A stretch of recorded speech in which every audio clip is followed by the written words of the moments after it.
Oke, sekarang tentang inkarnasi lagi, hasil bagi kemanusiaan. Ya. Jadi kalau dikatakan ada pramuda Allah, berarti 100% manusia, 100% Allah. Nah, hasil bagi kemanusiaan. Coba baca Olivia, ayo yang keras. Ini bagi kemanusiaan. Karya yang dilakukan oleh informasi itu dan tindakan selanjutnya berkaitan dengan kodrat kita. Kodrat ini tidak lagi terpisah dari Kristus karena kesalahan kita, tetapi merupakan makhluk baru yang dimungkinkan murni dari dosa dan bebas dari keniscayaan eksternal tergabung dalam gereja tubuh Kristus. Apa yang didoakan dalam Kristus adalah kodrat manusianya yang diambil dalam perkembangan. Bagi kita ini berarti seluruh kodrat kita harus didoakan dengan mematuhi persatuan dengan Allah dan menjadi pribadi yang diciptakan dalam dua kodrat. Kodrat manusiawi yang didoakan dan kodrat atau lebih tepatnya energi ilahi yang memiliki persatuan yang kita dipanggil untuk bukan hipostatik atau seperti dalam kasus kodrat manusia itu atau substansial seperti dalam kasus tiga pribadi kami, melainkan persatuan dengan Allah dalam energinya atau persatuan melalui anugerah yang membuat kita berpartisipasi dalam kodrat ilahi. Tanpa esensi kita menjadi esensi Allah. Dalam deifikasi kita adalah modular, yaitu dalam energi ilahi. Semua yang Allah adalah secara kodrat, kecuali identitas kodrat menurut ajaran sekuler. Oke, ini agak adat ya. Hasil inkarnasi itu adalah tentu kodrat kita dipulihkan atau diilahi. Nah, itu harus nangkap dulu. Ya kan? Sehingga kita menjadi manusia baru yang dipulihkan. Oke? Murni dari dosa, bebas dari keniscayaan eksternal, tergabung dalam gereja tubuh Kristus. Ya. Nah, ini berarti seluruh kodrat kita harus diupayakan ya, didoakan itu maksudnya bahasa Loski itu diupayakan dengan memasuki persatuan dengan Allah. Ya. Persatuan kita dipanggil bukanlah untuk secara hipostatik. Jadi secara esensi kita jadi Allah, enggak. Tapi bersatu dengan Allah dalam energinya. Sehingga tidak benar kalau manusia itu bisa jadi Allah, enggak. Manusia tetap manusia, tapi bersatu dengan Allah itu maksudnya bersatu di dalam energinya, di dalam anugerahnya. Jadi kalau Petrus mengatakan berpartisipasi dalam kodrat ilahi, itu maksudnya bukan menjadi esensinya Allah. Kodrat kita jadi Allah, enggak. Kodratnya tetap manusia. Itu maksudnya ya. Nah, hasilnya adalah kita mencapai persatuan dengan Allah di dalam energinya. Atau persatuan melalui anugerah yang membuat kita berpartisipasi dalam kodrat ilahi tanpa esensi kita menjadi esensi Allah. Enggak. Tetap esensi manusia. Itu dia ya. 14. Baca lagi, Olive. Singkatnya, inkarnasi adalah tindakan Allah menjadi manusia dalam pribadi yang bukan dengan mengubah kodrat ilahinya, tetapi dengan mengambil kodrat manusiawi ke dalam posisi lainnya.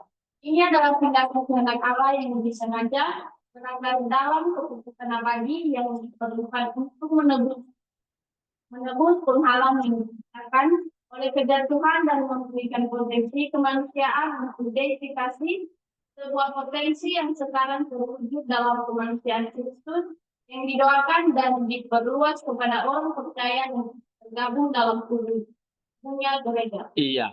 Jadi singkatnya, inkarnasi itu karya Allah yang menjadi manusia dalam pribadi Yesus Kristus, bukan mengubah kodrat ilahinya, tetapi mengambil kodrat manusia ke dalam hipostasis ilahinya.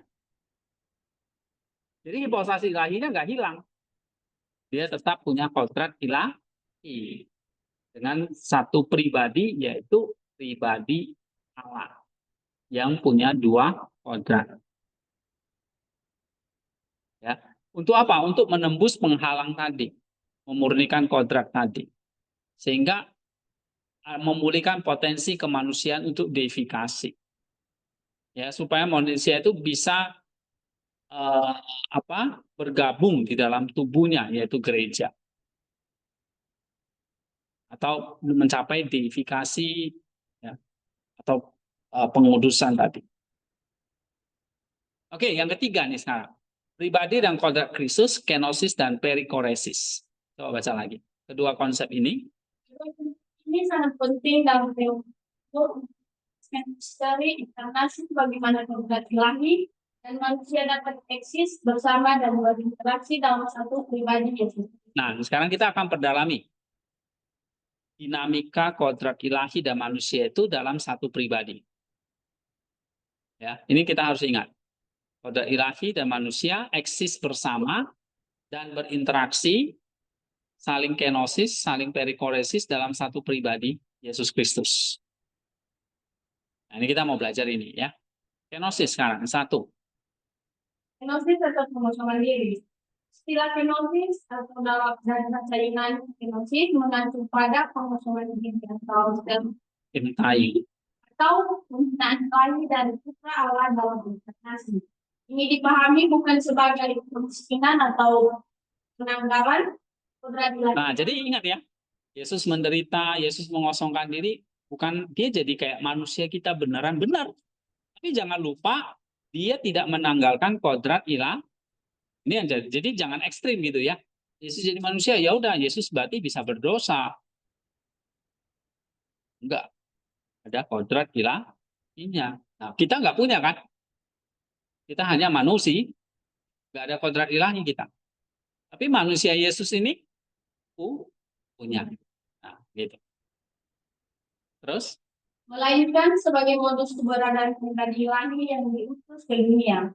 Ini menjelaskan bahwa kenosis ini mencapai kehendak umum Tritunggal yang sumbernya adalah Bapa.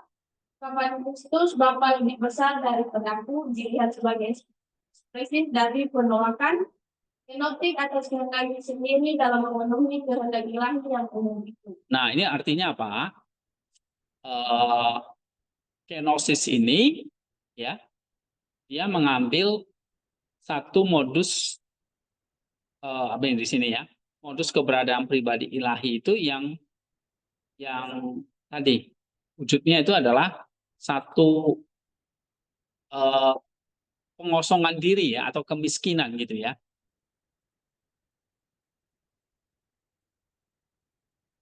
Ini ya. Kenosis ini mencapai kehendak umum Tritunggal yang sumbernya adalah Bapa. Ungkapan Kristus Bapa lebih besar daripada aku dilihat sebagai ekspresi dari penolakan kenotik atas kehendaknya sendiri. Jadi memang kehendaknya sendiri ya, itu untuk memenuhi kehendak ilahi. Sehingga walaupun dia Kristus mengambil kenosis itu mengosongkan dirinya, artinya kehendak manusiawinya itu rela menderita kodrat manusia yang jatuh itu. Jadi bisa lapar, haus, dan dia untuk dan kodrat manusiawi dia selalu memenuhi kehendak ilahi, kehendak kodrat ilahinya. Oke. Nah, yang kedua, Melalui kenosis, sabda meskipun telah mengambil kodrat manusia dan memakainya, sejak saat inkarnasi atau seperti yang telah dibahas sebelumnya. Secara sukarela menemukan dirinya pada kondisi kodrat manusia kita yang jatuh.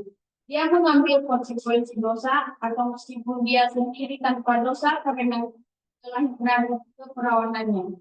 Ini berarti mengambil kodrat manusia individu yang rentan terhadap penderitaan dan kematian.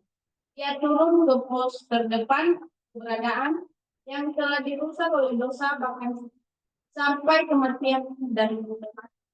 Yang mengambil segala ketidaksempurnaan, segala keterbatasan yang berasal dari dosa. Iya, kenosis berarti dengan sukarela menundukkan dirinya pada kondisi kodrat manusia yang jatuh. Dia mengambil konsekuensi dosa, bukan dosa itu ya. Loski menekankan bahwa ini dilibatkan maksudnya seluruh kodrat manusia yang tercemar dosa dan jatuh dalam pribadi ilahnya. Akibatnya, kehidupan Kristus di dunia ditandai oleh penghinaan dan terus-menerus. Kehendak manusianya terus-menerus menolak apa yang secara inherent menjadi milik kodrat manusianya yang tidak dapat rusak dan telah didewakan. Ini salah, ini saya terjemahkannya diilahikan gitu ya, bukan didewakan. Terus? Dan sebaliknya memilih menerima kondisi yang bertentangan dengan keadaan itu, seperti lapar, haus, lelah, kesedihan, penderitaan, dan akhirnya kematian di kayu salib.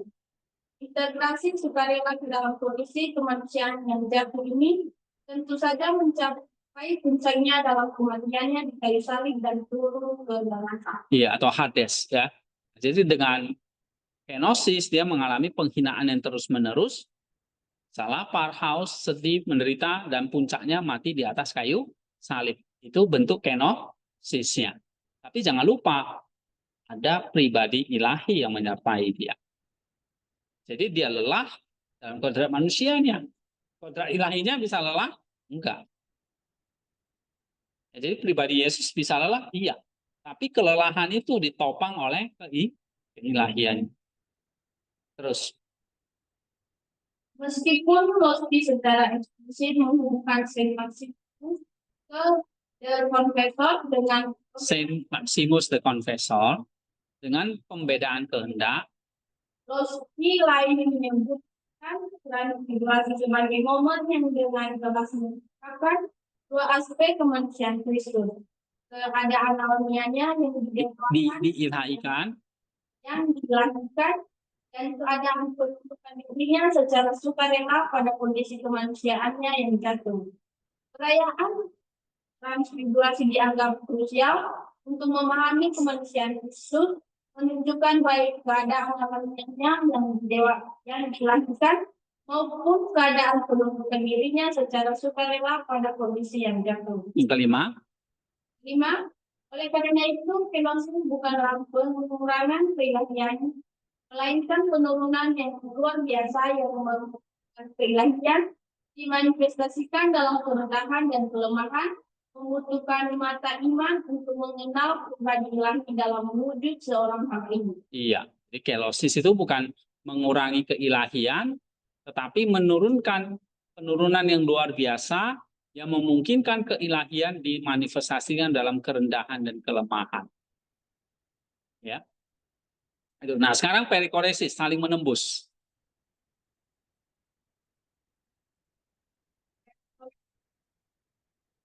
Istilah perikoresis atau dalam Yunani perikoresis atau perikoresis atau circumcision digunakan dalam kristologi untuk menggambarkan saling menembus atau saling mendiami ya, mutual permission atau indwelling, saling mendiami dari dua kodrat yang berbeda. Iya. Siap. Dalam hipostasis atau pribadi tunggal. Iya. Konsep ini menerangkan pemahaman timur tentang energi atau prosesi kodrat ilahi atau seperti yang dibahas sehubungan dengan tunggal ke dalam kerangka dogma kristologi. Iya. Terus Kelulusan konsili Sedon menekankan bahwa kedua kodrat itu dipersatukan tanpa dicampur, tanpa berubah, terbagi, tak terpisahkan. Tahu. Sukutos, apertos, diaretos, dan akoristos. Ya. Ini ingat ya, dipersatukan tanpa dicampur, tanpa berubah, tidak terbagi, tidak terpisahkan. Sehingga demikian rupa sehingga dan menghancurkan perbedaan kedua kodrat tersebut. Iya. Perikoresis menjelaskan bagaimana kesatuan yang tidak terpisahkan ini berfungsi sambil tetap mempertahankan asal kodrat tersebut. Iya. Meskipun kedua kodrat tetap berbeda dan tidak tercampur, kedua saling menembus satu sama lain dalam hipostasis tunggal sang putra. Saint Yohanes Damaskus menyatakan bahwa penembusan ini utamanya bersifat unilateral atau satu arah, datang dari sisi ilahi ke sisi manusia. Namun setelah ditembus oleh keilahian, kodrat manusia menerima kemampuan katakan untuk menembus keilahian. Iya, terus hasilnya adalah Hasilnya adalah bahwa manusia Kristus adalah kodrat yang iya. akan ditembus oleh energi ilahi sejak saat menginkarnasi. Rossi menggunakan analogi besi yang ditembus oleh api yang menjadi seperti api atau dalam kunci, tetapi tetap besi menurut kodratnya. Untuk menggambarkan keadaan kodrat manusia yang Diilahkan. Demikian pula dalam setiap tindakan Kristus ada inspirasi yang berbeda karena dia tidak sesuai dengan dan melalui kedua kodratnya seperti pedang yang dipanaskan api dan sekaligus memotong sebagai besi dan membakar api sebagai api. Iya, jadi kodrat yang diilahikan itu ya seperti tadi analogi besi yang ditembus oleh api itu namanya perikoresis. Besi tetaplah besi, api tetaplah api. Tapi api itu menembusi besi sehingga besi itu jadi panas. Ya kan? Si yang panas ini besi ya besi, api ya api. Cuma api bisa menembusi besi. Nah, seperti kedua kodrat Kristus itu juga. Ya, intinya ini baca.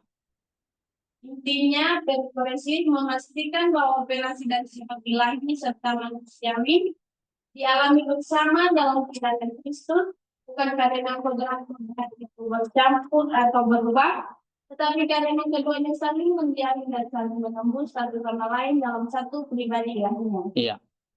Karena secara ringkas, Kenosis menjelaskan kemenahan diri sukarela sang putra dan pengambilan kondisi sulit dari kemanusiaan yang jatuh bahkan sampai kematian sebagai modus keberadaannya yang berinkarnasi. Perikoresis menggambarkan manusia dalam pribadi Kristus yang unik, memungkinkan perikoresis menggambarkan saling mendiami, tidak terpisahkan dan timbal balik dari kodrat ilahi dan manusia dalam pribadi Kristus yang unik, memungkinkan kodrat manusia yang dilahirkan ditembus oleh energi ilahi sambil tetap mempertahankan kekuasaannya. Kedua konsep hidup ini vital untuk memahami kedalaman dan realitas inkarnasi serta implikasinya bagi kehidupan Kristus dan bagi kemungkinan pengertian umat manusia atau teosis. Oke. Nah, jadi secara ringkas, kenosis menjelaskan apa? Kerendahan diri, sukarela sang putra dalam mengambil kondisi sulit dari kemanusiaan yang jatuh, seperti menderita, sakit, lapar, haus, bahkan sampai kematian. Sebagai modus ya atau keberadaannya yang berinkarnasi. Nah, perikoresis ini menggambarkan kedua kodrat itu saling mendiami yang tidak terpisahkan timbal balik dari kodrat ilahi dan manusiawi dalam pribadi Kristus yang unik. Yang memungkinkan kodrat manusia yang diilahikan itu ditembus oleh energi ilahi sambil tetap mempertahankan kekasannya. Artinya kayak tadi contohnya besi yang dipanaskan oleh api, ya. Api itu akhirnya membuat besi itu membara, ya kan? Ya, api itu menembus besi, maka besinya jadi panas, jadi merah gitu. Besi yang awalnya misalnya warnanya hitam, itu dipanaskan jadi berubah warna jadi apa? Merah. Tapi besi ya kan? Api ya api. Cuma api itu tembus. Seperti kayak pribadi Kristus itu ya yang punya dua kodrat itu kodrat ilahi dengan manusia itu saling tembus gitu. Nah, ini satu pribadi Kristus yang unik. Uniknya di mana? Kan dia punya dua kodrat. Sedangkan kita satu pribadi dengan satu kodrat. Kristus satu pribadi, dua kodrat. Kita ada pribadi bukan? Iya, kita satu hipostasis di sini.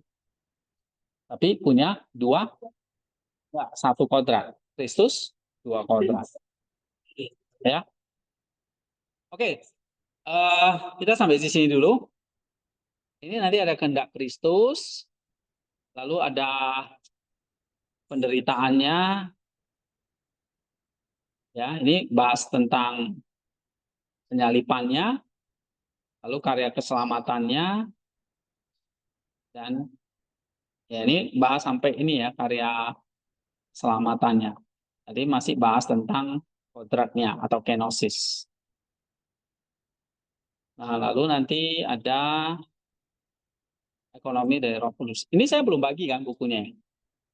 Belum ya. Jadi saya perbaiki dulu ya, masih banyak hal yang harus diedit ini. Dengan masalah terjemahan ini. Oke.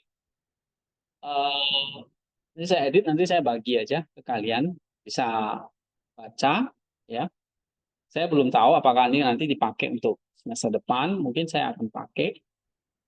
Jadi kita continue ya. Kita sampai sini, kita sambung Loski ini sampai selesai. Atau mungkin nanti saya mau tambahin materi yang lain. Tapi yang jelas ini kita mau bahas karena ini udah lengkap semua ya. Mulai dari mana ini? Ini mulai bahas dari apa? Alam. Oh, ini belum ada daftar isinya ya. Oh, saya salah kasih kalian ini. Bukan ini bukunya. Iya, ya.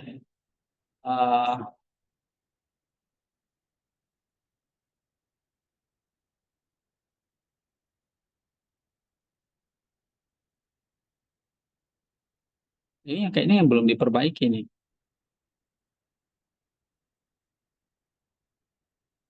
Oh, yang ini harusnya nih. Ini 66 halaman ini berapa? 66 juga ya. Salah ini.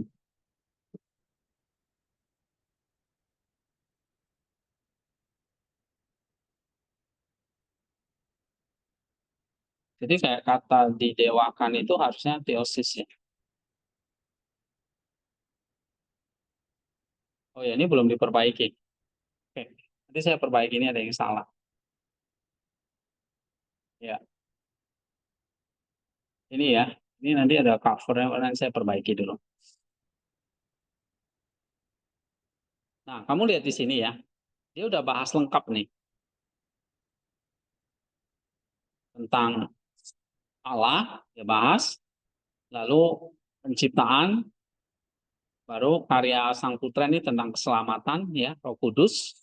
Lalu tentang gereja, baru terakhir tentang persatuan, eskatologi di sini.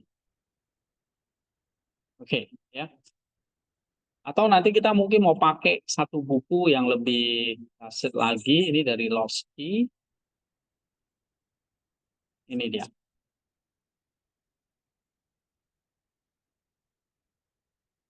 Nah, buku ini.